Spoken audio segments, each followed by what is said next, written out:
వందనం నీకయ్యా, శుభవందనం నీకయ్యా, ఆనందంతో కూడిన హృదయ వందనం నీకయ్యా. మొదటి వందనం, అయ్యా నన్ను మరలా నీ సన్నిధిలో నిలవనిచ్చావు, నీకు వందనం. రెండవ వందనం, దేవా నీ ఆలయాన్ని కట్టడానికి నేను కట్టలేకపోయినా నా సింహాసనాన్ని నిత్యము నిలవబెడతానని సెలవిచ్చి సొలొమోను గారి చేత నీ ఆలయాన్ని కట్టడానికి నాకు అవకాశం ఇచ్చావు, నీకు అనండమ్మా వందనం.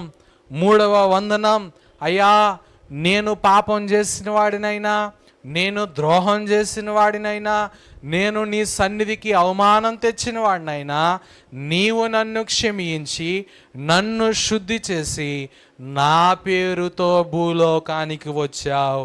దీనికి ఆనందముతో కూడిన హృదయ వందనం అనండమ్మా నీకేనయ్యా అంటున్నట.